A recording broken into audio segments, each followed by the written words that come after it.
What's up, you guys? Sean Ross Sapp. This is Fightful.com's post-WWE Raw review for August 9th. I'm joined by Denise Salcedo. She's a Fightful co-host. She appears on a number of websites, and she also appears on Game Changer Wrestling doing some ring announcing. Denise, are you going to, stab me with a shard of glass or something now? Is that what you do now? No, I use pizza cutters. That's my weapon of choice now. It was a fun night. I had a good time. BTW Sean, we're twinning today. We're twinning with each other, and then we're also matching this graphic. Are you a big Cincinnati Reds fan? You are? We do match the graphic, though, don't we? That's the graphic great. Too, so it kind of seems like we planned this, but we didn't plan this. We just joined the blood gang. I mean, that's it. That's it. We're in that territory now. Guys, thank you all for watching. Please leave a thumbs up, subscribe, tap the bell for notifications. Get your super chats in. It'll get your question or statement read on the air, and we'll read your question or statement as it comes upon the segment as we cover it. We will not be missing any at all. We've hired somebody to kind of keep track of those for us now. So, yeah, show them some love. And last week I did an interview with Roderick Strong.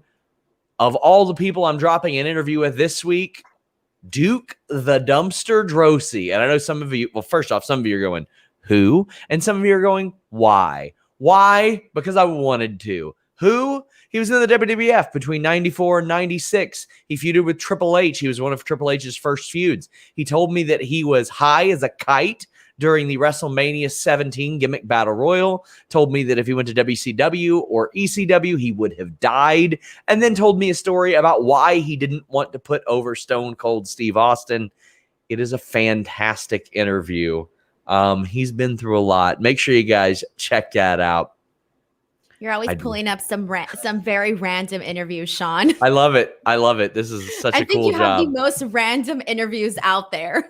It is. It's such a cool job. I love it. And guys, FightfulSelect.com, that's our lifeblood. Please head over there and subscribe. We are about 75 subscribers away right now from being the most subscribed wrestling thing on the platform ever. Wrestling thing? Yes, the most subscribed wrestling product on the Patreon platform ever. Now, I don't use Patreon as a part of the marketing. I just call it Fightful Select, but please, about 75 of you guys, head over there, plop down $5 because, we've broken stories like, I don't know, Pete Dunne's contract being up. That's kind of an interesting story. We've had so much news on Adam Cole, on Bray Wyatt even. And Denise, before I went on the air, before Raw went on the air tonight, I broke a bit of a story tonight about Bray Wyatt and why he was sidelined, or rather, why he wasn't sidelined. Rather, there were rumors from a completely unsubstantiated, often proven wrong source that Bray Wyatt had been battling mental health. Now, that's not the type of thing that we speculate on. It's not the type of thing we report on unless the person wants it out there. Well, it was very clear that was something that was wanted to be debunked, and we got information that was not why Bray Wyatt missed time between April and July. The source connected to Bray Wyatt went as far as to say that was completely false reporting, that he was not battling mental health issues. He had some family stuff planned in, I think, May and June, and then he was working on bringing his creative back on the character, The Fiend, and it was supposed to come back, Denise, tonight. Tonight? I knew it was August, but I didn't know when exactly. Tonight. Oh, my God. There was somebody that dropped in my, I think it was Cassidy of Body Slam, that was like, hey, did you see this? They dropped a new Bray Wyatt shirt. And I was like, well, he was supposed to come back tonight. So that's probably why. Still had that in the works and it still dropped today. Yeah. It's wild, man. Oh my God. That kind of sucks. I feel so bad for him, in that sense, because it's kind of like, oh, I could have been doing this. But at the same time, I mean, obviously, I don't know what's going on behind the scenes, but who knows what, he might be cooking up. I did see what he posted on Twitter as well. And so I'm assuming that maybe he's just, feeling like maybe he's better off. Maybe he's not as sad or disappointed as some of us may think. Well, I hope I get the opportunity to talk to him on the record. That's one that I would love to make happen. But make sure you guys stay tuned to FightfulSelect.com. That was not something that I felt comfortable putting on Fightful Select. We do not break news of releases on Fightful Select, and we don't put like mental health stuff behind the paywall either. But we put a lot of good stuff behind there. But Denise, unfortunately, there was some real bad stuff that came out Friday. 13 NXT releases. Denise, this has been, in my career, the wildest 3 weeks I've ever seen, starting with like Slammiversary, the Punk thing, the Bryan thing, the Cole thing, the Dunn thing. Releases. Bray Wyatt released. Announcing a show in Chicago. Like, this has been the most insane period. It definitely has. I feel like things have been coming out of nowhere. And then even during just these releases that occurred on Friday, I mean, come on, during SmackDown, like I wasn't expecting that whatsoever. I was just chilling, watching the show. I was just expecting to do, my everyday Friday duties. And then all of a sudden, I'm seeing this news, and I double checked your Twitter handle because I thought for a second that maybe, like those handles that sometimes trick you and make you think that there's somebody else. And I was like, okay, this is definitely Sean putting this information out there. And then I think you just kind of kept like tweeting them out continuously. Yeah. And I started thinking, oh my God. And during that moment, it just kind of felt like a little bit, this round of releases to me kind of hit differently than some of the previous ones. The previous ones were shocking. This one to me felt more like they were trying to say goodbye to something. And so with that being said, like these rounds of releases, they felt so much more differently. I don't know if maybe even just the fact that we've had so many releases now that now they're just kind of, you're just thinking like, when are we going to be done? When is enough? Well, we do have a bunch of super chats before we even get into the review. Per usual, about 20 minutes seems to be you guys just wanting to talk about anything but Raw. Josh said, nothing to do with Raw, but have you heard anything about where Murphy might go? There are multiple companies interested. Somebody mentioned Ric Flair. I didn't even mention him in those stories, Denise. That's unreal. That's unreal. Intangible One says, not sure what's funnier, Denise's bad food takes of thinking beef jerky is gross, or the fact that AEW made fun of Lewis. Definitely AEW making fun of Lewis, okay? Yeah. Definitely. They put him on blast out there. If that would have been me, I would have been very, very sad about that. I love that he called him like Danger or Danger or whatever it was. Yeah. But, everybody in Quizlemania after me has to have a gimmick. That's what they do. They get gimmicks. And I was talking to Louie, and I was like, Louie, you're not necessarily a suave British man, but you should pretend to be one. And he should be like play a ladies' man and be like, Danger isn't my middle name. It's my last name. That's what you pitched for him? Oh, it was brilliant. Go look at the replies. People loved it. Denise, this is why my gimmicks get over on that show and yours don't. Really, Sean? But are you just ignoring it? Sean, you know what's sad? Let's mute Denise real quick. I do agree that some beef jerky is nasty. I don't even have to win to be put on the show, and they still want me all the time. And do you not remember my plate creations that got over? I mean, come on. Somebody created an account about my plates that I created, and they got over 3,000 Twitter followers. So you know what, Sean? I deserve some credit, okay? Denise, when I'm not on there, people send me messages and say, why aren't you on Quizlemania? Aren't you supposed to be on them all? No, I don't work for them. Sean Ross stands are the worst. Oh, Jonathan Hedman says, you guys rock. I look forward to seeing you guys on everything. Raw was fine. I didn't regret watching. So I got that going for me, which is nice. Well, I don't regret watching because I'm here talking to all you people. There you go. You people. Yeah. Kevin Seat says, with the new pick, do you think Rotunda knows where he's going? Or he just knows wherever he goes, he'll get to do his thing. He will have probably pretty well creative freedom wherever he goes. I don't know if it'll be AEW. Denise, I actually think the Wyatt family thing would fit in really well in New Japan because it's so different than everything else that goes on there. I think it would work okay. Well, my thing was a little bit differently. Like not expected, but I thought that him going to New Japan would be a good thing just because of the thing that I put out there was basically the fact that they do well with like ex WWE like big guys, and I've seen a lot done with certain guys that aren't necessarily, I think, at the level that Bray Wyatt are. So I feel like they can do a lot with him. So that was more of my take as why I saw him in New Japan Pro Wrestling. But I don't know what's going on behind the scenes, but I kind of have a feeling, Sean, that I feel like things have probably already been decided, especially based on that like cryptic post that he posted on Twitter. Perhaps. Jeffrey says Raw wasn't quite as bad as it's been. I just thought it was inconsequential. Like almost nothing mattered on this show, Denise. See, I felt a little bit differently. I think today I kind of have to agree with Jeffrey as well. I didn't think it was bad. I didn't think it was great. I wasn't bored for the most part. I thought the first 2 hours of Raw for me kind of flew by. So maybe I'm just, getting used to it. I don't know. But I enjoyed Raw today for what it was.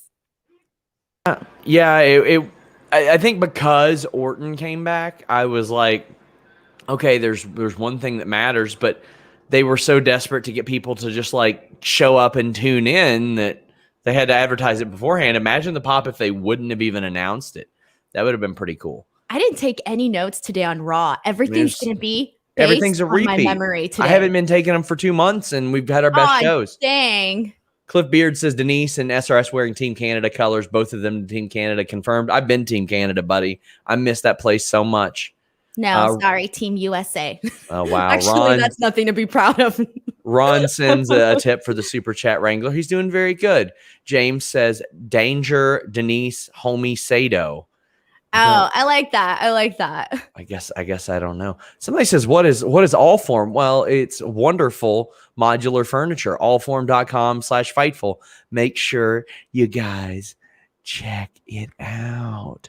So, Intangible One says, why isn't SRS in that fantasy booking thing? I've got a full-time job, guys. I don't know. I don't even know what it is, to be honest with you. Tune in. Sean, you're so bougie. I tune into your show on Fridays, and then Ollie and Luke at least once a week. But sorry that we're not all as famous as you are, and you look down on us and don't see anything in us. I get what this is going, so thank you. Whatever. That's exactly what it was. Pretty soon you're gonna be like, sorry, Denise, you're not famous enough to be on this podcast. It'll just be me. It'll just be me. You. Whatever. Every time Denise is muted, an angel gets its wings. Well, I just muted Denise. So look, them angels. It's NXT done. No, but I think it'll resemble the ECW from WWE a lot more than the old NXT very, very soon. It did kind of give off the feeling like they were just like trying to kill NXT. I was like, man, this is not good. It has not been going very well for NXT, and it feels really, really sad because they came off of a bad show on the Sci-Fi Channel. They came off of this, having their NXT champion lose. Then they had these releases. It's just been like continuous. On top of that, the Adam Cole stuff, the Pete Dunne stuff. It's just been bad news. Cyclops is better than, or actually, Ted Gruber says, can you explain to Denise what an Encarta is? It's just a digital encyclopedia. That's it. Fun. So Google. Did you not know? Because honestly, if somebody said to me, I didn't know what Encarta was. No. Like, was it a thing on one of your shows or something that you didn't know what it was? It was on Twitter. There was a commercial on Raw today that I forgot what they were promoting, but they were saying like, oh, the encyclopedia things. And then I tweeted that I'd never used this encyclopedia. And then someone brought up the whole like Encarta thing. And then I was like, oh, I don't know what that is. I haven't thought about it in 20 years, so I don't blame you for not knowing what it is. Fran Chili says, what did you guys think of the Murphy video? And the way he's connecting it to the Tommy Endwin, I think it's a smart idea to connect it to the Tommy Endwin. They have history.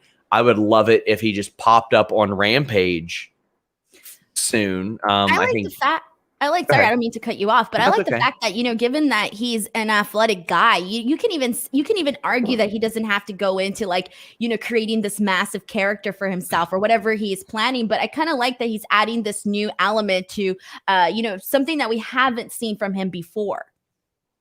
Yeah. I there is a lot of prison imagery. There was a lot of talks about that. Or like a lot of people like kind of crapping on that. It's like, well, maybe if you're creative, like your wrestlers that are supposed to be very creative by nature, creating moves, creating stories, feel like it's a prison, and so many of them are doing that. It's like, yeah, it's a cliche to do it now, but maybe don't run your company to the point to where that cliche eventually exists. That's true. Daniel R says, if Denise leaves, you get Matt Riddle, bro. Nope. We're done doing shows with him. We stopped doing that like 4 years ago. Podcast Wiz says, how's Sir Oliver? Spoiled is how he is. Ryan says, don't know if you saw, but Bray tweeted out what looks like a new mask. Do you think all the backlash will cause WWE to reconsider and bring him back? Nope. I think they've pretty well dug their heels in there, and they're going to do what they're going to do. Adrian says, rate these heels from your favorite to least favorite.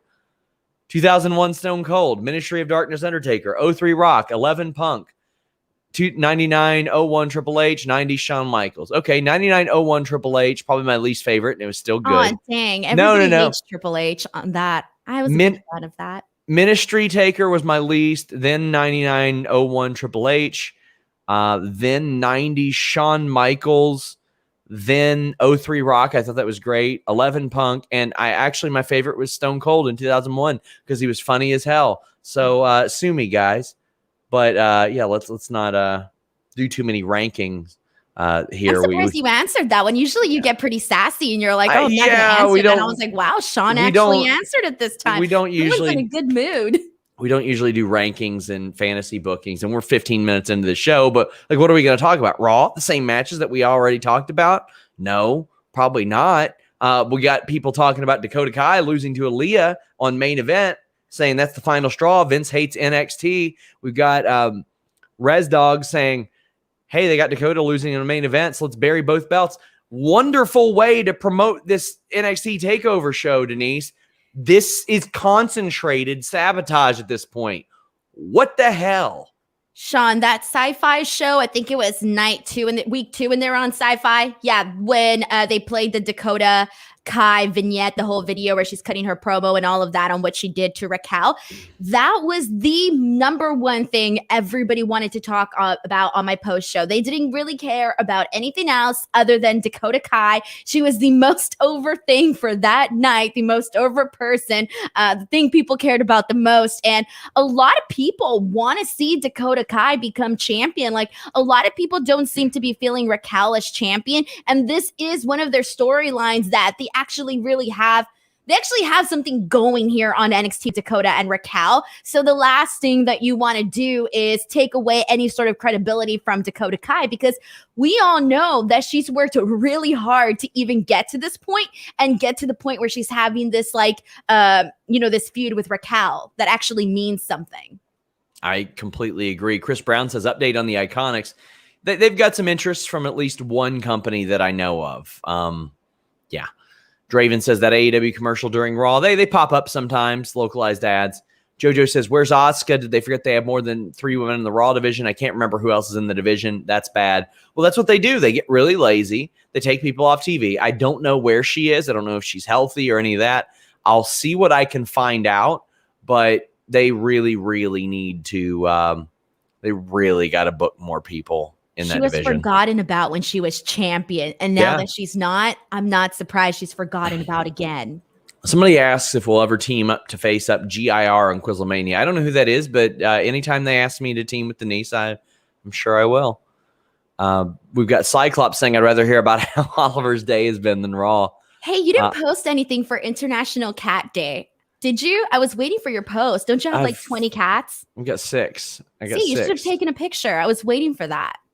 Speaking of, I talked with Xenia about my cats on her show. Xenia did that. Make sure you guys check that out. You all can search it. It's posted on Fightful. It was a great time. We talked about wrestling media. Make sure you guys show her some love. She did a great job on that video and the interview. I really enjoyed it.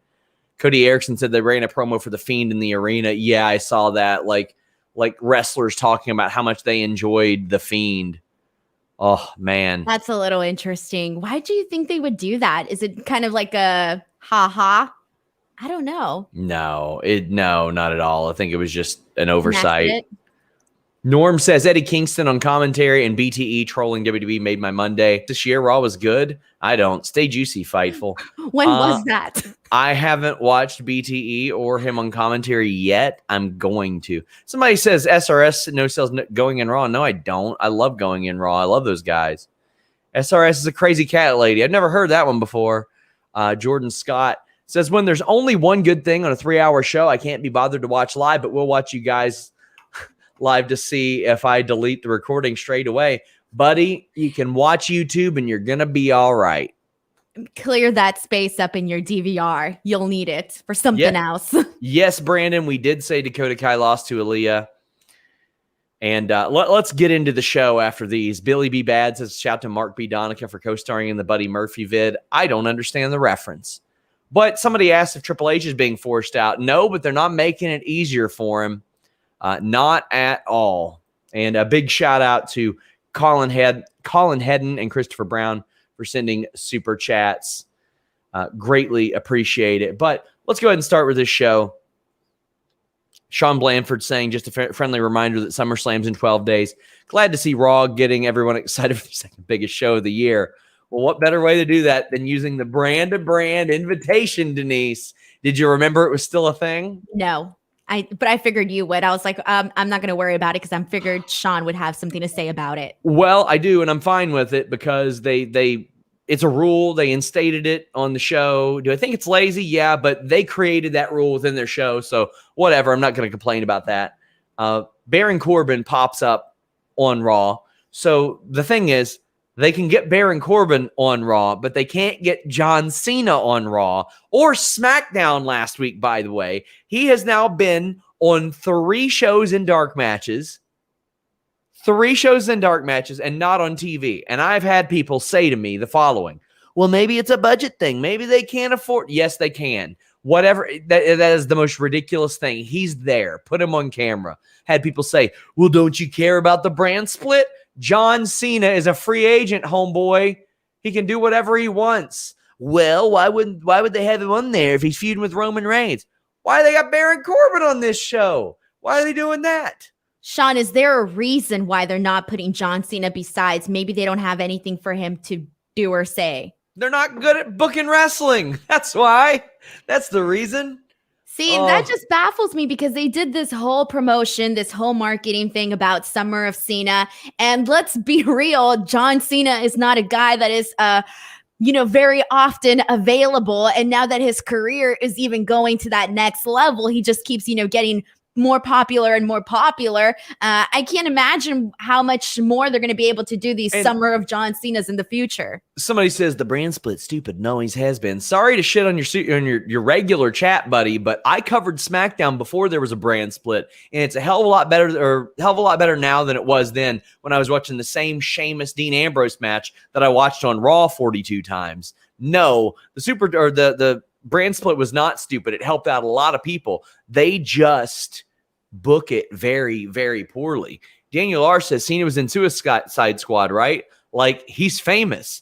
And they made sure to put him in his underpants. I feel like in every movie that I see John Cena in, he has a scene where he's naked pretty much like the entire movie, or like at least for a portion of it. Nerd Guru says, how do you not have him on TV when his biggest movie ever just came out this weekend? Loved it, and he was great. He was good in it. Did you watch it? I did watch Suicide Squad, and I did like John Cena in it, and I'm not surprised that he's getting this whole series from it. And I'm curious as to like what conversation we're going to be having in a couple of years in terms of like his star power compared to somebody like Batista and all of that. Hey, did you see that interview about the I forgot what the station was, but they were asking John Cena like if he was like something along the same levels of The Rock, and he basically said like, oh, I'm not in the same level as The Rock. And then they were like, oh, but better than Hulk Hogan or something like that. And then John Cena was all like, why are you only comparing me to wrestlers? Dang, I didn't forgot see that. what station did that. Maybe someone here knows, but yeah, I thought that was I was like, dang, look at Cena getting a little sassy.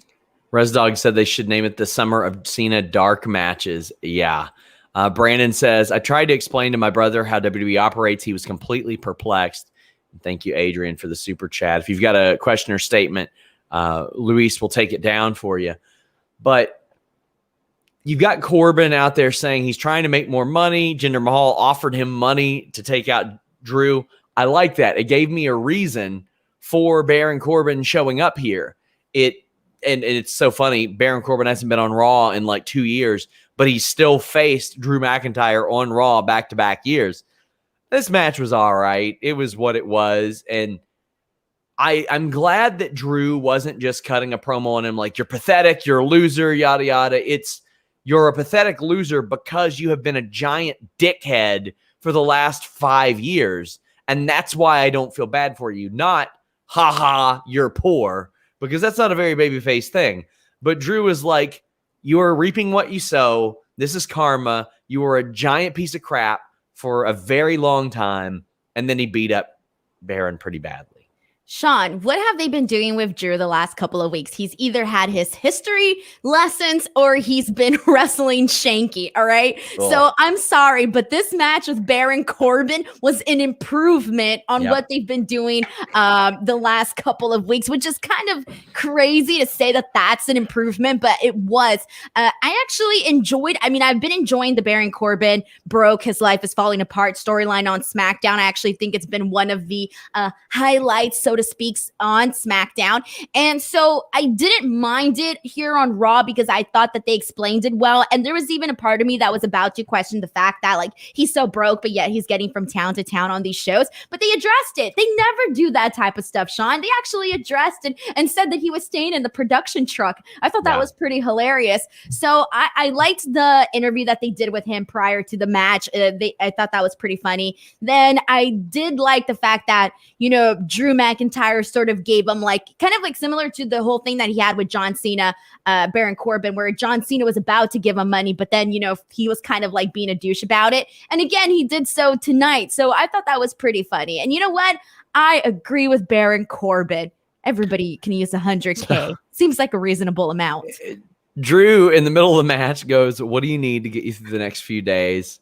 And Corbin goes, I don't know, $100,000? And that I popped. That was an amazing line. I love that part. I gotta say, ever since they did this character change for Baron Corbin, I am finally on that Baron Corbin bandwagon. I am now a fan. Oh, it was such an amazing line. He is doing very, very, very, very well in this story. We've got Dave in Dresden says they advertised Cena's dates, never said he'd be on camera, so people watch hoping to see him. And they will watch again next week, hoping to see him. Buddy, that is some self-loathing ideology there. No, they aren't. No, they won't. That's not the way that people operate. Oh, well, I guess we'll see him next week. They'll get on the friggin' internet after the third time, and they're going to say, well, is Cena going to be on here? And they'll look on WWE.com because they're going to advertise him at this point. It's very self-loathing to think, oh, it's a hook. It's a hook to get them to watch this actually dog shit show. Yes, that's what it is. No, it's not. Punk Raw Show says, WWE logic, talent in trouble with the law keeps jobs and receives tag titles. Talent go to work during the pandemic, gets fired. Not hating, just saying. I mean, it's true. Baron Corbin, Werda says, I very much want Corbin to come down the ramp with those money donation basket poles from church. I don't think they'd do that. I think they'd go full homeless and have him just panhandling. I think that'd be it. Do you remember when Reverend Devon was going around getting those, I forget what you call them, in church, when you go and you ask for money? Yeah. You remember that? I was thinking about that because I did think, wouldn't that be something interesting if Baron Corbin were to do that? He's in front of all these people. He might as well get some money at it. Pass out his shoe, get some cash.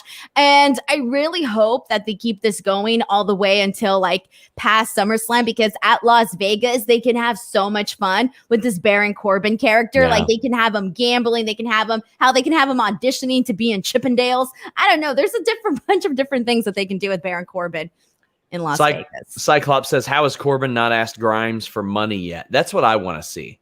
I want to see Corbin asking Grimes for money. I think Cameron Grimes is made for that main roster. Norm says collection basket. Yes. Thank you. Vincent notes another Monday, another review to see if I should keep my DVR recording. You're good, my friend.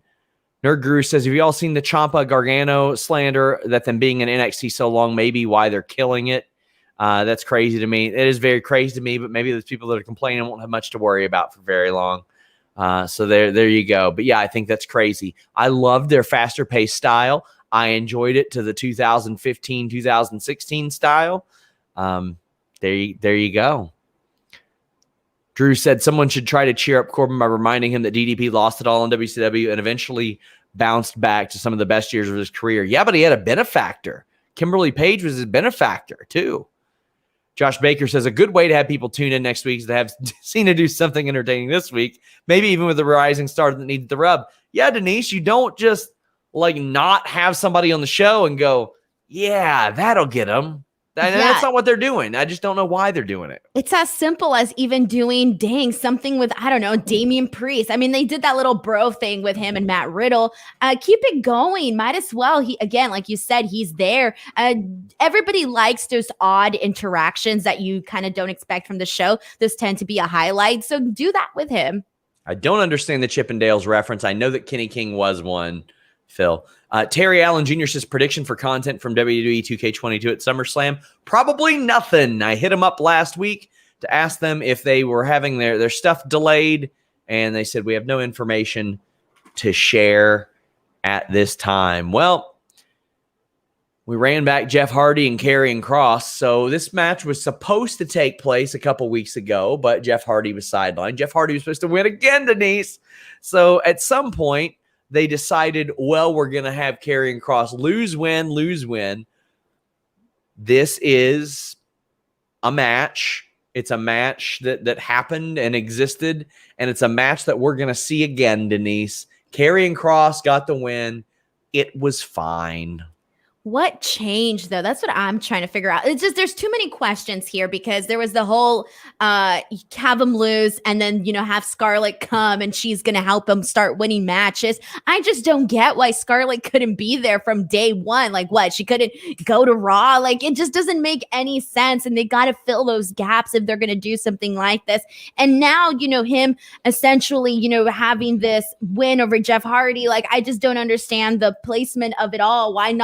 Why couldn't they have just swapped the debut with this? I don't get it, honestly. And the match itself was nothing great. And Kross is just, he's not liked, man. Like he is not liked at all. And I don't even know who else is getting these types of reactions besides Eva Marie from the crowds other than Kross right now. So maybe, I don't know. I'm starting to think maybe it might be a pro, if anything, but it's just like, yeah, he's not liked. And we had somebody, this isn't a super chat, but they said main event. No one cares about it. Had you guys not mentioned, I wouldn't even care who won or lost. Wins and losses there mean nothing. Cool. You're the reason why so many people aren't over because you let them go get by with that. And you are exactly the type of person they want to where they can just churn out content and nothing matters and nobody gets over and nobody is special. And then these great athletes and performers have a great match and it becomes very good, but not as good as it should be because they did it in spite of the booking.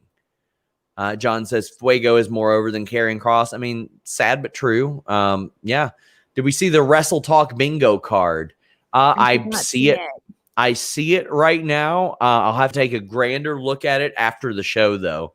Jordan says, keep Corbin broke till Christmas. Make him the Grinch. That would actually be kind of funny. I would really enjoy that.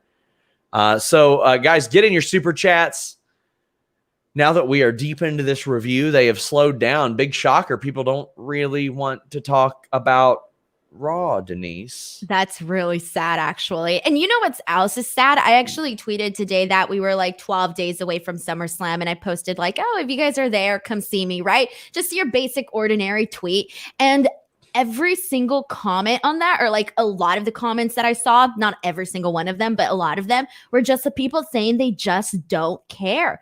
I feel that like, we've talked a lot about, morale being down with the talent. Morale is down across the board with the fans, where it's now just a lot of people just don't care. And that's what Zach Harrington said. Mike Leotis is 50-50 booking as always. No one gets over. They no longer make stars. They see WWE as the star, not the talent. Bad way to do business.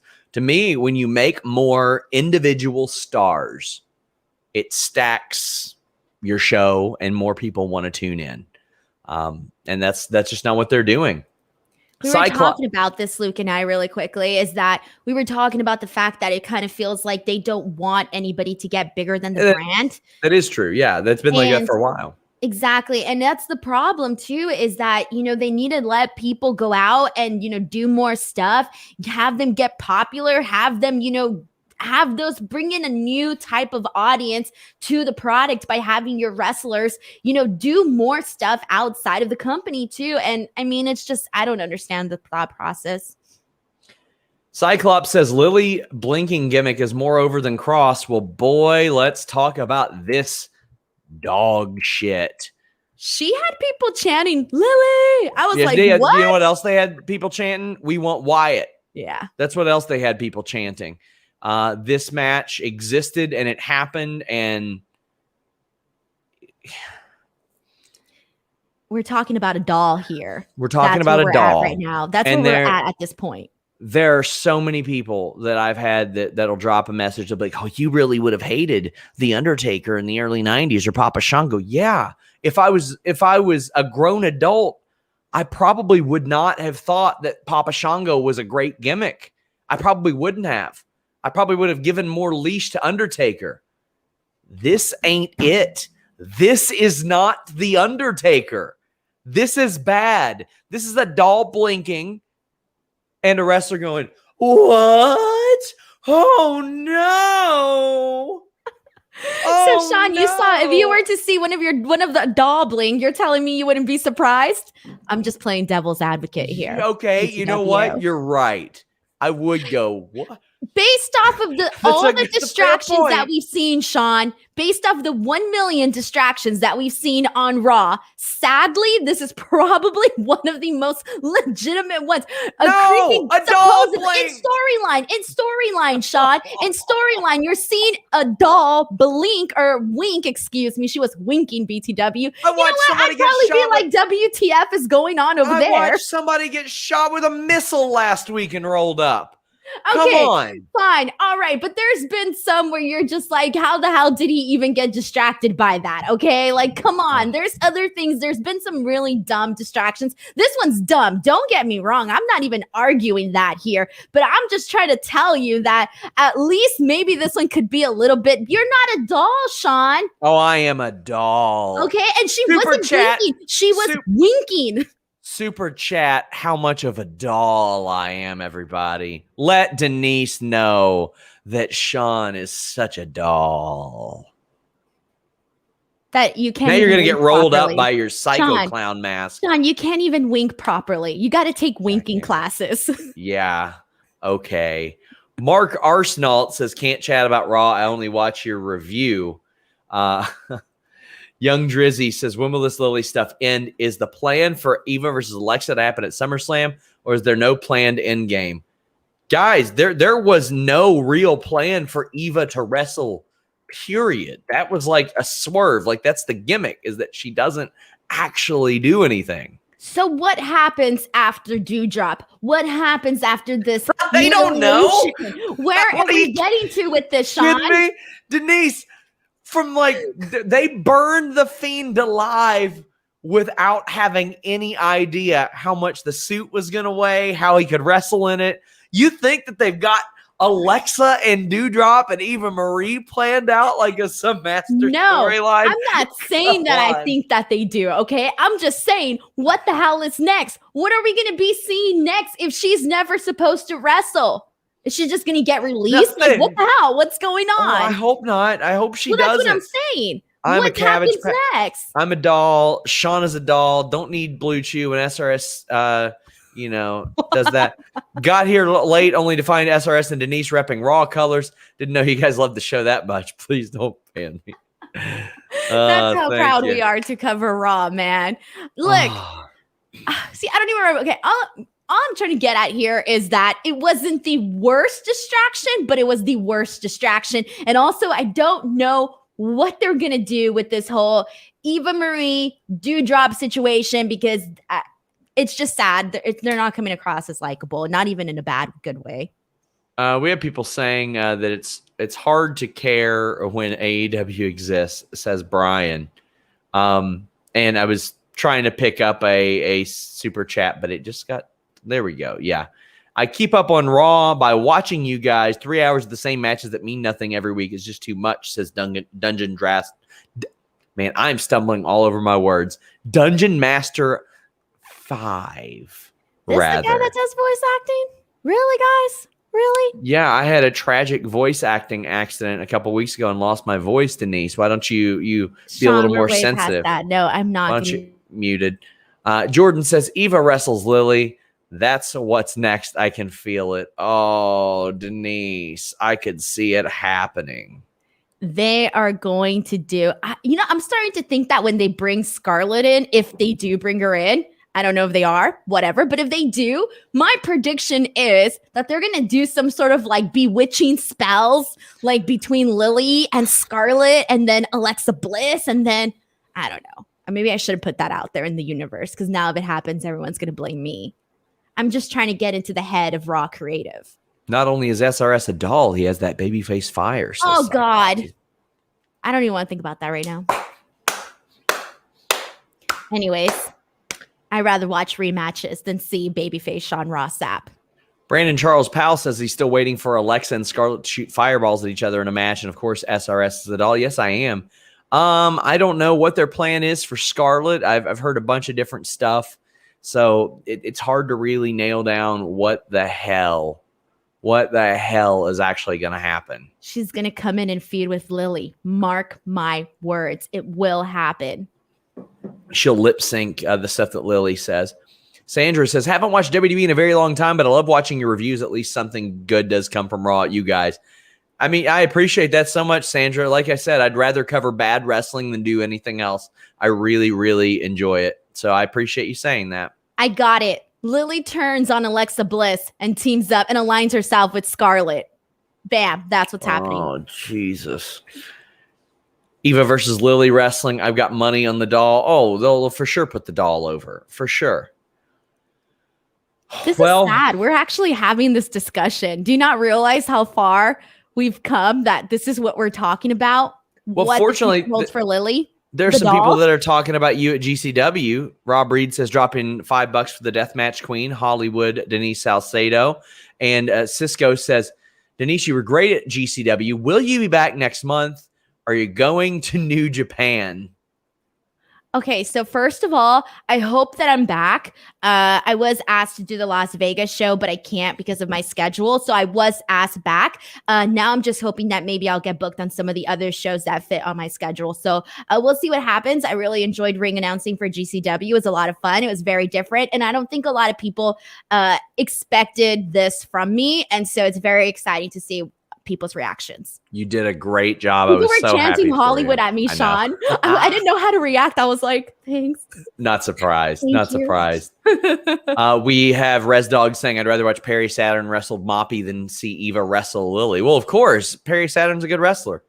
But guess what? Ricochet versus Sheamus happened again. It was a championship contenders match, which, Denise, does not necessarily mean a top contenders match. It means absolutely jack shit. It means it's a non-title match, and that's it. That's all it means. Ricochet is a good worker. Sheamus is a good worker. They had a match that we've seen a bunch before, Denise. This is sad. I went and counted. It's actually, I think it's the 4th or their 5th match now. I forget what I counted, but it kind of even feels like a lot more. And it's kind of because, sadly, like I remember being very happy when Sheamus got the US title. I was like, all right, cool. Like we're going somewhere. And then now it's become one of my least favorite things. And that sucks because Sheamus, when he has great matches, he has great matches, but it's just like one of my least favorite segments of the night. Now, I just want to see that belt on anybody else at this point. And if it does go to Damian Priest, I really hope they actually,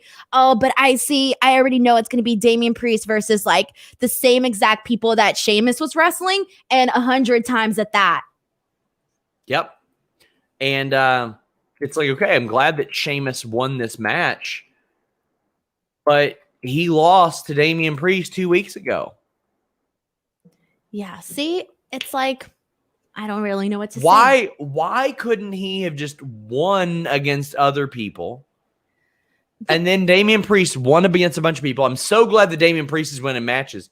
But Denise, he's winning matches against the same guy he's been beating for months. And then, keep in mind, The Miz jumps up, he's not hurt anymore, and runs off. So we're getting that next week, probably, again, over and over and over. And Damian Priest challenges Sheamus, and Sheamus is like, yeah, I'll fight you. This would be so much better if Priest just didn't beat him a couple weeks ago, if they didn't have a match a couple weeks ago. Well, Sean, this goes back to the no plans thing because they do this match, they do a match, right? And then all of a sudden, a couple weeks later, it's like, well, okay, now this is going to be the match for the pay-per-view too. So now we got to find a way to prolong it. And it's usually a terrible way of prolonging the match. And that's what we've been seeing throughout each and every single show. So it's just one of those things where, what can you do? Yes. Man. Jeez, man. Well, Daniel R says, remember when someone said Ricochet versus Sheamus 4 times this year? Love Ricochet. He's so good and should have been a world champion. I don't know about a world champion. There's some promo work to be done there, but he should have been a lot better off than he is now. John asks if this show can be a preview for NXT and AEW shows for the week instead of Raw review. No, unfortunately, it cannot. It cannot. Ali C says Denise killed it at GCW. Hope to see her back. I think you will. And see, Sean, I'm about to outstar you pretty soon. Soon, you're gonna be like, hey, Denise, can you do the Raw post show? No, sorry, I don't have time for that. Pull up Denise's Twitter followers. 27,000. That's cute, Denise. I'm very proud of you. I'm so proud of you. Yeah, you're doing good. You're doing good. You know what, Sean? And I don't even give people the news, okay? I just talk about it. And look at me. Look at me. You're just jealous. And watch. If you try. I am still. I am. John Kelly says, oh, wait. Sorry, that was a super chat that we already read. See, I should take over this show. I can. Master X says, would you consider Drew versus Lashley or Ricochet versus Sheamus being the next Kofi, Dolph Ziggler? Ricochet versus Sheamus maybe, but they did do Drew versus Lashley way too much, Denise. Yeah, I feel like I saw that a few times for sure. But you know, am I muted? Am I not muted? Sean, you're not muted. You've muted me so many times on this show. I don't even know when my microphone is on anymore. Okay, yeah, the point is you're not muted. Now there's certain guys where because if for a period in time, they did several rematches for that person, it now kind of feels like you are always seeing that person in a rematch, even if you haven't necessarily seen that person so many times in a rematch. There's been certain matches where I'm like, I feel like I've seen this. And then I go and I look and I'm like, you haven't seen this. And I'm like, why does it feel like I already saw this? And it's just that certain guys, because you did this for so long with so many talents, that now it's starting to feel that way, which kind of sucks. It shouldn't feel that way. IR Four Sister says, I'm so over the Priest, Miz, Morrison triangle. Move the F on. He was saying in May he was excited to move on past Miz and Morrison, Denise. And here we are. Here we are. I just don't know why they have to force the Miz Morrison thing down our throats. I feel like it's one of the most forced things on the show. It's Air Force Sister. Sorry, it didn't get copied over completely. Well, you know what? If you got to keep going, maybe you've had a matchup one too many times and it's just no longer exciting for you, and you're looking to spice it up in the bedroom. Get your penis good and hard with BlueChew.com and that code FIGHTFUL. That's right. Blue Chew brings you the first chewable with the same active ingredients as Viagra and Cialis that work on your schedule. They're ready whenever you are. Blue Chew is a unique online. I thought I was going to get lucky. Blue Chew is a unique online service that ships straight to your door in a discreet package. That way your package is no longer discreet. You like that, Denise? Come on. Let's see some more. Let's see some more excitement. Don't talk. You're muted. Blue Chew lets you work with their online physicians and finds the right active ingredient for you, so you are at your peak performance. It's not just about having a problem. It's about that performance. It's about that confidence. And Blue Chew will get you there. No waiting in line at the pharmacy. No doctor's visits. No more awkward conversations. It's going to be far less awkward than this, what you're seeing right now. And right now, you get your first shipment free when you use the code FIGHTFUL at checkout. You just pay $5 shipping. Got to pay the mailman. Got to pay the mailman to keep your secrets pretty well, but even he won't really know. That's just something I say to get you all to check out BlueChew.com and the code FIGHTFUL. It's a good time. It's good stuff. BlueChew.com, code FIGHTFUL. Good job, Denise. You did good. I don't get paid enough for this. Like, I was hoping that I could just hang out behind the graphic and not do or say anything. You kept it extra juicy there. Thank you. Zach Harrington says they were for sure put the doll over. I think I'm going to stop watching WWE now. I mean, they're going to do it. They're going to do it. We had Colin Hedden says, Sean Shout was great, but I really want to hear Denise's thoughts on how NXT women will continue, especially with Johnny Ace in Vince's ear. Do you have any particular thoughts about this, Denise? God, I just hope we don't go back to just like the pretty Barbie doesn't really have to be a good in-ring worker era, because we've come so far from that. And I don't even want them to do like the hat, like that. There's kind of, I don't want to bring up like an example, but I just also hope that they don't do like the girls that, because like she's pretty, but she could wrestle, but she can't really have like these great matches, but she's pretty, so we're going to put her in the spot, because it's not really about that. It's about like what you can do in the ring. So it is a little worrisome I don't know, man. I just hope that all the work that all those women have done doesn't go down the drain. We have Wes Rose saying, can we get an SRS performance of "Oh Baby, I Don't Like Raw"? Not yet. My voice isn't all the way back. Matthew Karen says, as an Aussie, it's been disheartening that they've released so many Aussie talent recently. Then again, I'm sure they'll succeed better elsewhere than WWE. Yeah, I think so too. Bronson Reed had a pretty significant push in NXT. It was hard to get him coming out of the blocks with the way that they booked him. They booked him 50-50 his first run. Then they came back and they're like, he's unstoppable. And everybody's like, man, we saw him losing a bunch last year. Brandon Charles Powell says Eva versus Lily with a Montreal-like finish. Oh, God. Brandon says, poor Denise on the ad read. Yeah. Intangible One says, Denise, you can get lucky. Get some Blue Chew for your partner. Code FIGHTFUL. My gosh, guys. My gosh. I was going to say about Bronson Reed, though, that I do feel bad, because he was one of those guys that, like, for a while, they would put him in matches, right? And he would get wins, but they didn't do anything else. Like, they didn't give him any story, nothing. And then all of a sudden he wins the title because he's really like the only guy that they had as a legitimate option that wasn't Johnny Gargano to hold the belt. And then he gets the belt. They hardly have him do anything with it. And then here we are all thinking he was going to go to the main roster. And then next thing you know, he's released. I mean, I think it was just like very, very unfair. And that's the thing about a lot of the talents that were released this round. A lot of them didn't even get a chance to really show anything. Reginald's backstage, and Akira Tozawa and R-Truth show up in disguises and try to beat him for the title. Reggie does some cool flips and avoids it. I mean, I wouldn't call this like great or anything, but this is a marked improvement over the stuff that we've seen in the past, I thought.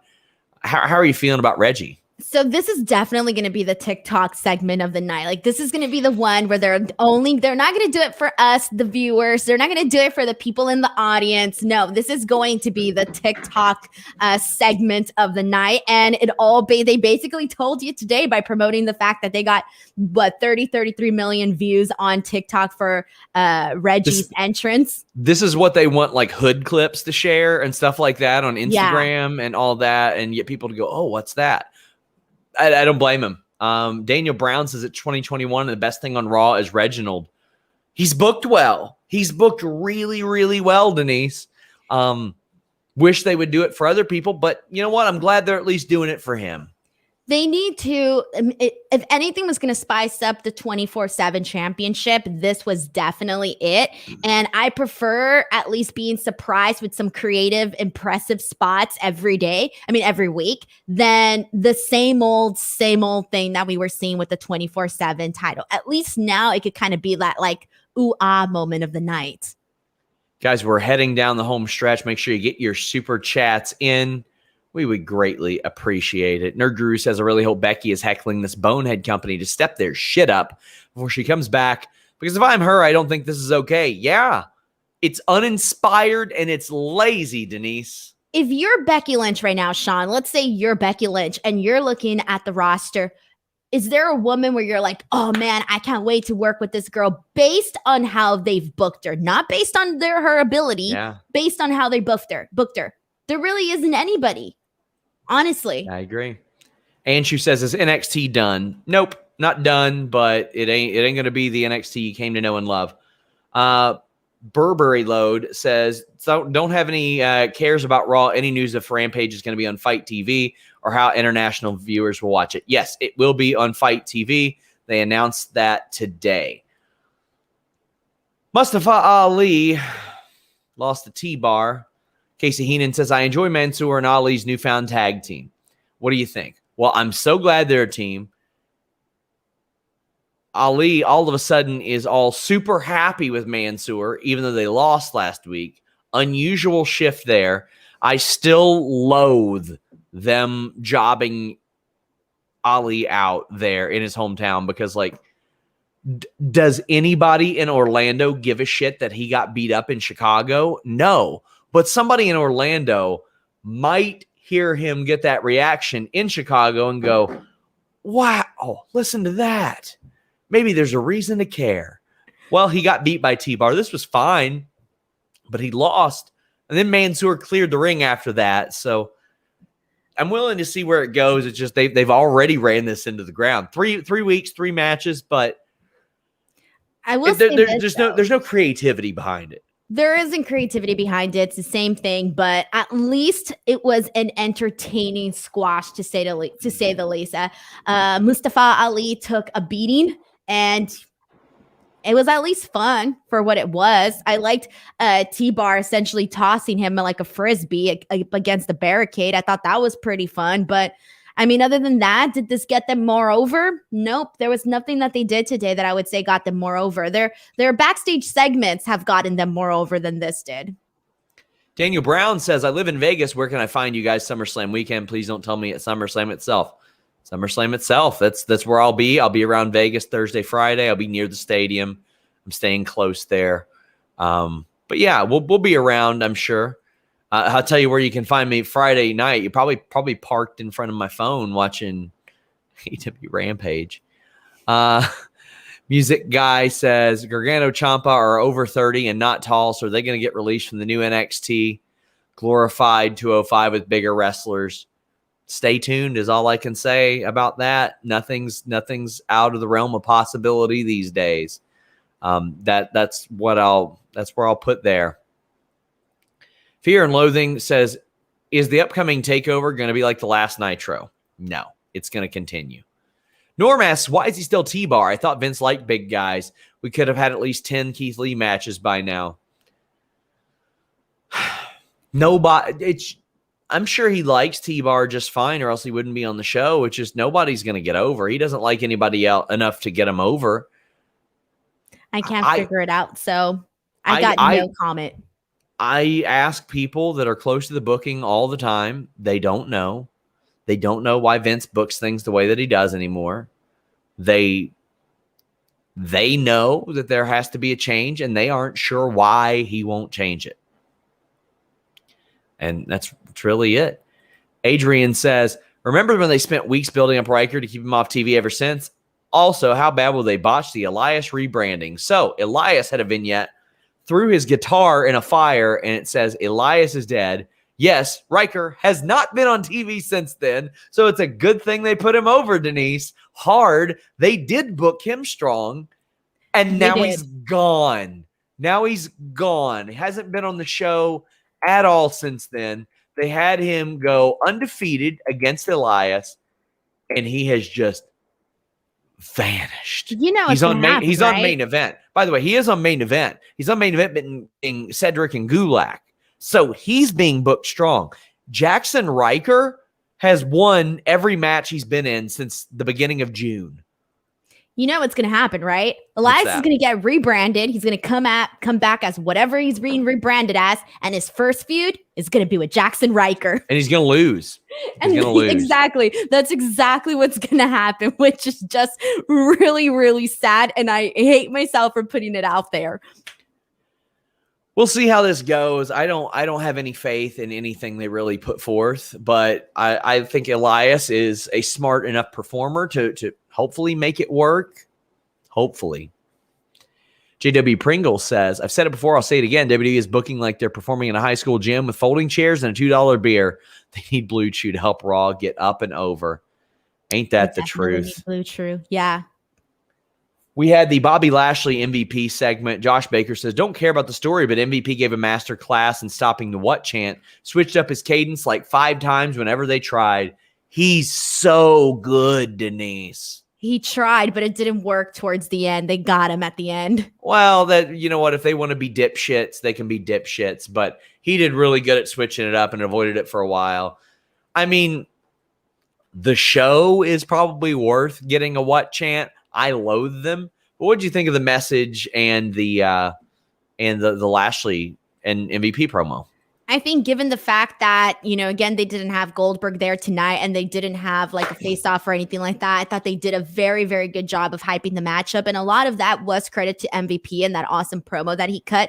And then they had Bobby Lashley follow up by it was very simple, very clear. I love the way that he ended it with it's not you being next, or he's all, you're done. The way that he ended that promo was very, very like, oof. And then that stare into the camera, and he just looked like pretty pissed off. Like, I mean, he sold it 1000%. So I thought that the promo work was really good. This was, if anything, this was a high point of Raw and a good way to continue this story. Lashley says that he's not next. Goldberg is done. It's like he'll be his last, something like that. Good line. Really dug that. KE775 says, do people you speak to know that Vince has to go? Almost nobody that I talk to is like, Vince has to go. Most of them think that he should probably be in like a consulting role, like an executive consulting role, something of that nature. Nikki Cross, Rhea Ripley, again. And this is a fine match. Bunch of spots we saw them do before. I just wish that they didn't do these matches before the fact that in 12 days they are going to be in this match together. Well, she should have different opponents. Lucky you, Denise. Everybody stays strong because Charlotte comes out, fashionable as always. It's probably one of the highlights of Raw. Lays an ass whooping down. She had some good fire. She like did the kip up and stuff. That was cool. But nobody loses because Charlotte attacks. CM says, small point. Why did Nikki have tape over her gear? I get wanting to show the visual, but it looks dumb, and a rib injury can be conveyed other ways. Yeah, it doesn't make it. I didn't mind it, though. That's not the way that tape works. That's not the way that tape works. Tape is used to compress, not to go around the outside. It doesn't make any sense. I've never known somebody to do that. I didn't mind it. I was like, oh, whatever. She's selling the whole thing with, her match. But the tape doesn't work that way, Denise. Whatever. Well, I don't know. Sport. I'm sorry. I've seen a lot worse, okay? Cyclops I'm going to let it slide. Cyclops says, is Rhea face or heel? Does Vince even know? I think she's in between. Charlotte's a heel. Nikki's a baby face. CM says, if you don't want Nikki or Rhea to lose, then don't book the match. Charlotte also could have attacked them after. This is the point I always get to, because people go, oh, would you want Nikki to take a pin instead? No, you don't have to book the match, Denise. I'm sure they can pull up somebody else to have a match. Do something with some of the other women as well. Where's Dana Brooke right now? What's she doing? Anything? Have we even seen her since Mandy left to NXT? I don't remember talking about her. Where's Mia Yim at? Doing nothing? No idea. Nothing. She ain't doing anything. Where's Naomi? Sitting at home? All They right. haven't done anything with her since Lana left either. Nope. They sure haven't. Nothing. Who else is there? Then on the other show, they're parking Tony Storm and Liv Morgan, and it's They haven't even had Tony do anything. Like, she did her debut, and then that was it. Ryan says the Joey Janela heel turn had more intrigue on Elevation than Raw. Seidel Brothers versus Lucha Brothers tonight on Elevation was awesome. I can't wait to watch it. Somebody says, isn't Dana pregnant? I don't know. I haven't seen anything about that. I haven't seen anything about that. Let me look. I feel like that's something that would be all over if it was. Let's see. I guess she did post something. My God. She did? When? That's what. Okay. I'm not going to speculate. I'm going to look into it a little bit more than that. But yeah, I'll when did she post something, and what did she post? As I said, I'm going to look into it more before we speculate on somebody's pregnancy on the air. That's what I want to do. That's what I want to do. I don't see anything. I'll look afterwards. Good. So let's not speculate on it. Ian says Raw can suck or can be 98 level. It wouldn't matter. I'm here every Monday for the best two humans covering wrestling. Love you guys. We love you too. We really appreciate you doing that. There you go. People asking where's Asuka. She's on YouTube. That's where she is. She's making YouTube videos. That's about it. Yeah. And somebody says that she posted something on Instagram but deleted it almost immediately. Okay, there you go. JoJo. I'm curious. What did she? Well, I guess I'll find out afterwards. Quit it, Denise. I'm sorry, are such but a nobody even Hollywood. tells me. Nobody even tells me what did she post that was. You're such a Hollywood gossip girl, Denise. Wait, hold the phone. Dirt Sheet Boy is telling. It's me, Denise. So Randy Orton came back, but before that, we get somebody. Diable37 says, when T-Bar versus Lee end up on Raw, it'll be the same thing as NXT, trying to conjure up PWG 5-star magic to win over the indie marks, but falling flat. Denise, I don't know if Keith Lee and T-Bar are going to have that opportunity on Raw to make that impression. I know, Denise, you're drawing something on a piece of paper. You're acting like I'm censoring. Look, she's mad. She's done. She's done. Bye. Great, because that fits in with the Randy Orton, Matt Riddle storyline. Randy Orton's back. Denise has thrown away the key, and I have tossed it down. Look at her.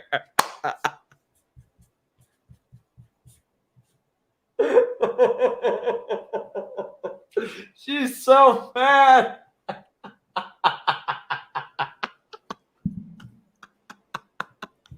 And she wants to yell at me, but she knows it'll ruin her gimmick. This is amazing. She worked herself into a shoot, guys. So listen to this. Denise, mad. Denise, mad that I muted her, thought that the best way to get back at me was by not talking.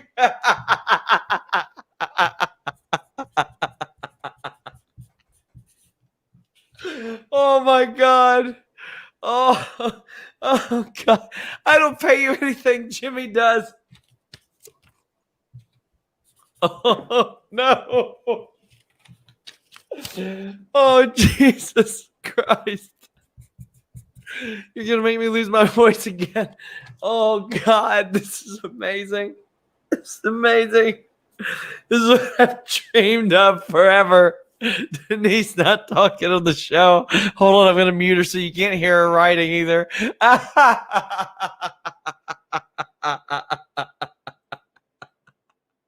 Look, everybody calling out Denise. Oh my God. Oh, Jesus. SRS Hollywood Salcedo, best feud on Mondays. We're great. Only place I get my updates. Thanks, Sean and Denise.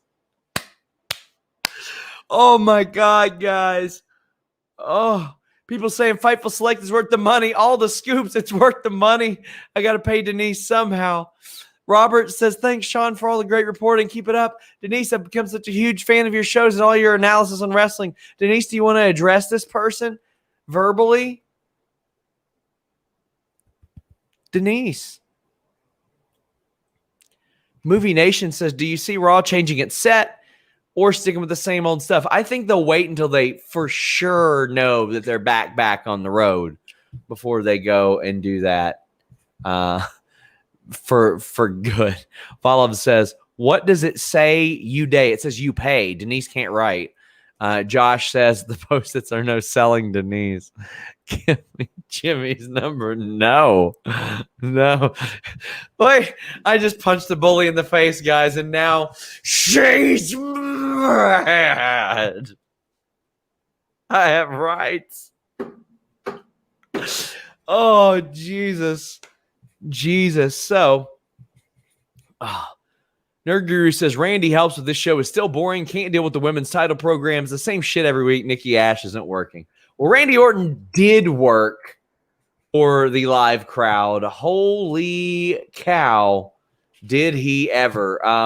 He got a big pop, and he was really soaking it in. Denise the Mute Salcedo, from juicy to salty. Salcedo, a simple 3 count. Oh my God. People are burying Denise. I love it. They know she's being a diva. They know she's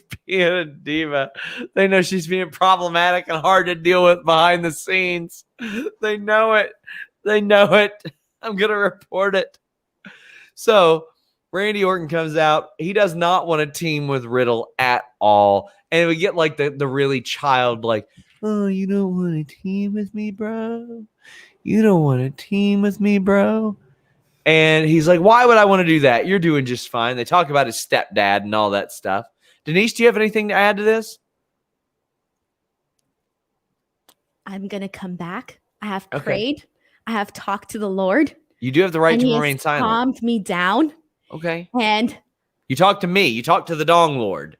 No, Sean, no. I am done being muted on this show. Denise with the EC3 gimmick says, I watched 3 hours of freaking Raw. I take notes. Except you for did tonight. Today. I do every single night. I take notes. I could be having dinner. I could be going out for a walk. I could be doing so much more with my life than watching 3 hours of repeat matches on Raw. Yet I watch them and I show up to do my job. And what do I get? I get harassed. I get muted. I get bullied. What else do you want from me? Okay. You're Diva Salcedo now. No, I have rights, okay? I am on this show to speak and express my opinion, yet my nerves are being tested every day. McManus is so glad to see the fun it's you both not have. Fair. Yeah, Denise These is having people so not much see what is happening here. This is a conspiracy. This is literally a freaking Sami Zayn of Fightful. This is BS. And then I get no freaking credit ever. McManus is so glad to see the fun you both have. Love your favorite bartender. Brandon Charles Powell says, cheer up, Denise. It's not so bad. You know what, Sean? I hope you have a beautiful life. Josh says, can't wait for Denise's prison promo video. I am in prison. I am literally in Fightful prison. I could never speak. I could never get my points across. I can't get my creative. Whenever I say anything, I get buried. I mean, I don't get entrances. This is BS. Your promo video is going to have me with a nightstick, like raking it across the bars as I walk. No. As I walk down. I'm going to chop off all the heads of every cat I ever seen, Sean. And I'm going to step on your shoes. Denise did not mean that. And I am done. I'm done. You have the right to remain silent, Denise. Please do not talk about killing cats. People will take that seriously. Movie Nation says, give me Adam Blam plate. I never had it. Denise never made anything for me. Look. Ricardo says, you broke me. Hogan was less than a diva than WCW than Denise is today. The pipe bomb that exposes Fightful. Denise dropping a CM Punk pipe bomb promo. This is the Denise super villain origin story.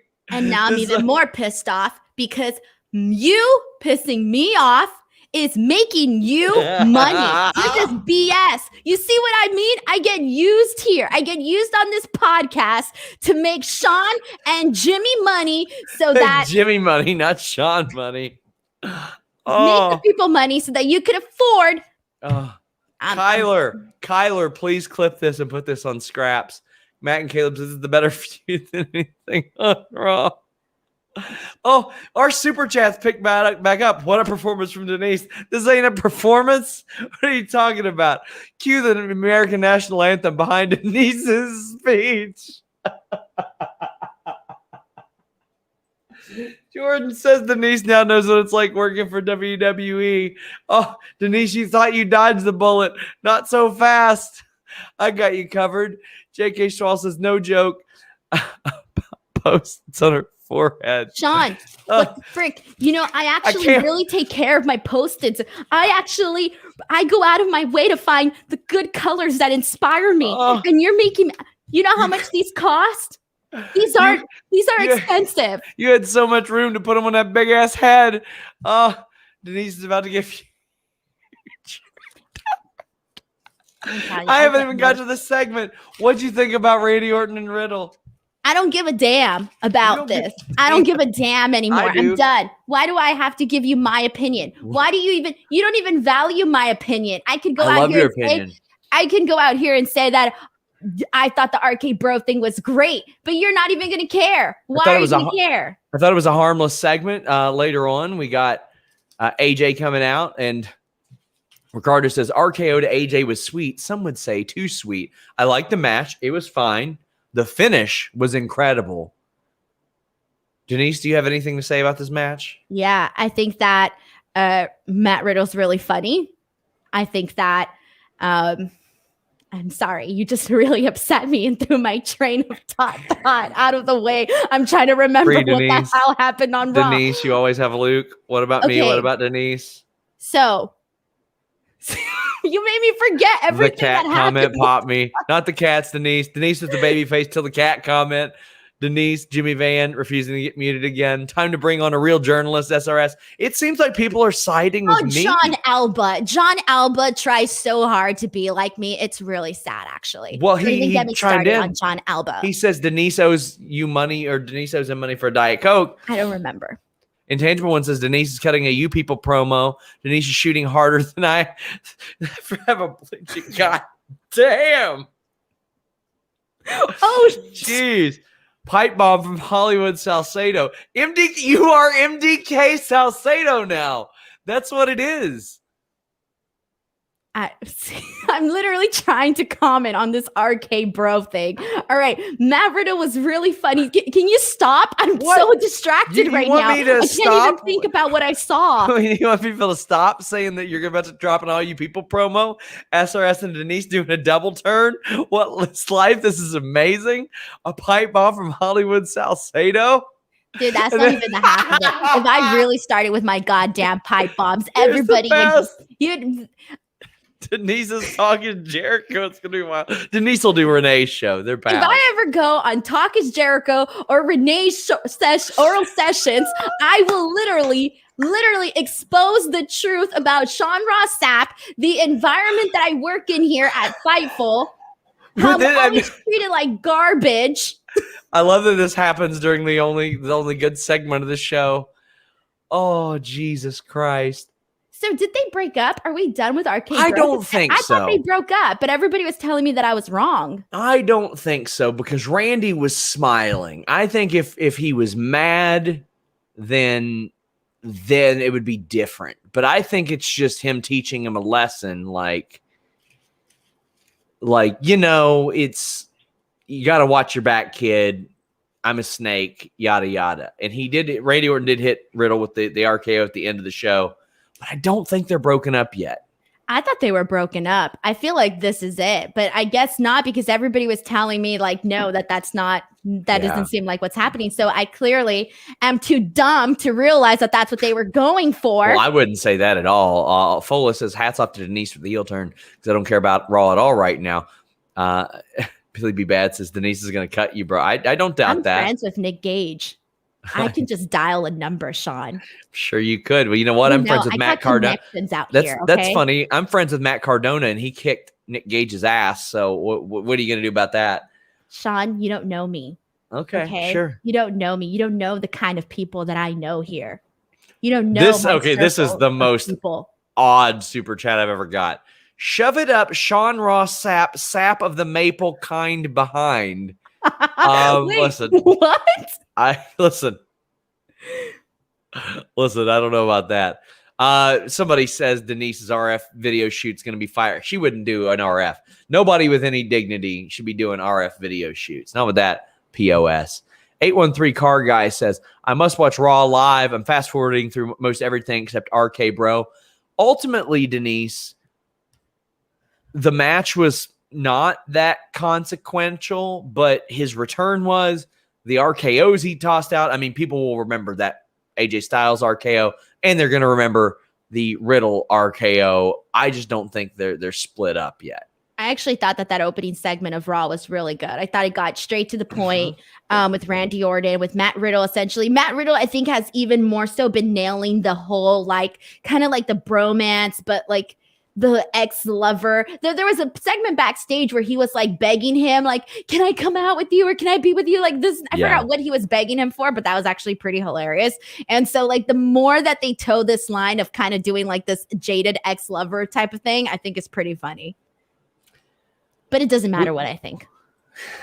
Zach Harrington says, RK Bro Angle was the best thing I've seen on Raw all year. The super chat is for the Saturday Night Slam Masters reference recently. Didn't get to see that show live, so couldn't donate, but the reference popped me. I love Saturday Night Slam Masters.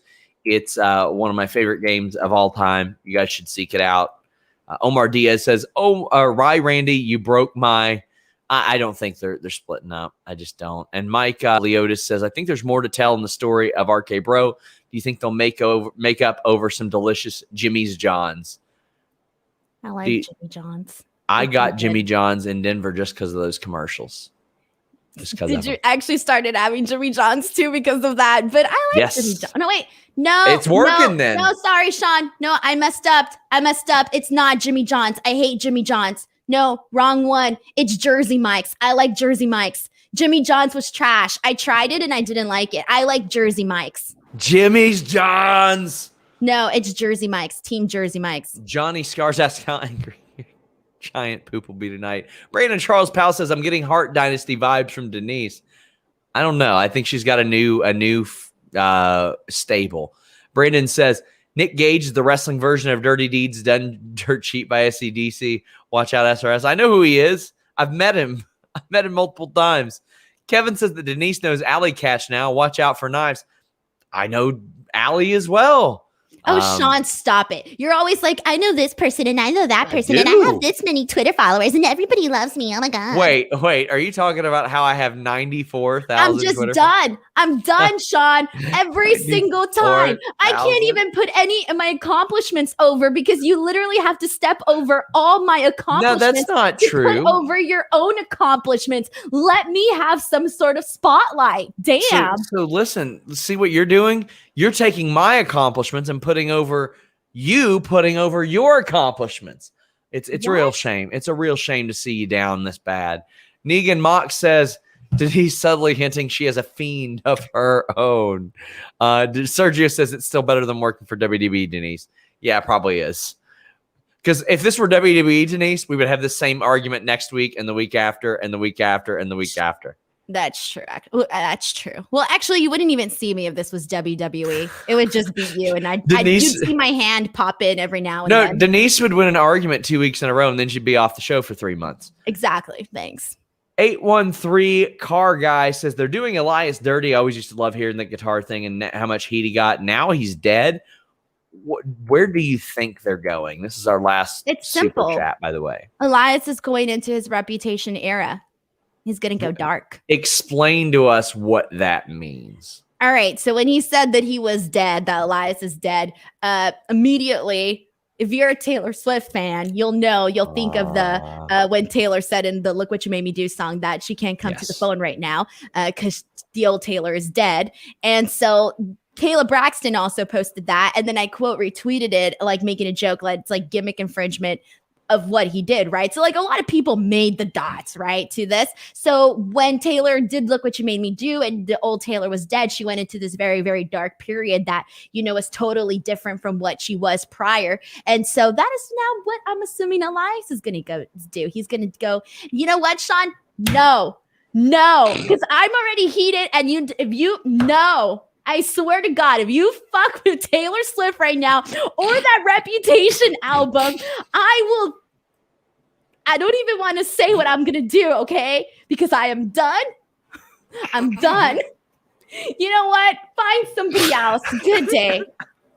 I have enough jobs. Bye. Brendan says Potbelly's is better than Jimmy's John's or Jersey Mike's. Thundercloud in Austin is the best. I've never heard of either one of those. Jordan says thoughts for the same for the Hurt Business breakup. So I got no faith that they aren't done. Sean, be careful. She'll get Lily on you. Man. Guys, thank you all so much for all the super chats. We have finally reached the end of the show. You'll be sorry. You'll be sorry. Nerd Guru says, your birthday's coming up and I have your address. Cena and Orton should have had a backstage segment where Cena was like, thanks for getting rid of the Fiend so I can get out of the fun house. Sean, don't trust me on come SummerSlam weekend. I'm going to get my revenge. I think that would have been a little insensitive to make light of somebody who just got fired. So I'm glad that they didn't do that. But they've done it in the past. I mean, CM Punk has referenced Kozlov and Harry Smith in promos like that before. But Denise, what do you got going on? Does it matter? Yeah, of course it does. No, it doesn't. YouTube.com/Denise Salcedo, Twitter and Instagram @ Denise Salcedo, but don't follow me because I don't matter here. Do you want to read this one, Denise? No. What do you think Taylor's worst album is? No. We'll be here all day, Sean. I don't mind. I know. You're not no. Guys, I appreciate you all hanging around. I know these shows have been longer. Denise will get paid more for these. But yeah, thanks. Because if it wasn't for me, we wouldn't have gotten half of those super chats. So you're welcome, Sean. It's true. We were kind of dragging ass on the super chats, and then they went crazy. Big thank you to Luis for gathering all the super chats. Please leave a thumbs up on this video. I got an interview with Duke the freaking Dumpster Drosy. But guys, FightfulSelect.com. I would greatly appreciate if you guys would subscribe to that. We are inching closer and closer and closer to becoming the most subscribed wrestling product on the Patreon platform. It would mean a lot. We're going to have exclusive news. In addition to that, we've got like 7 podcasts a week over there. So check it out. It's $5. Until next time, guys, we're out.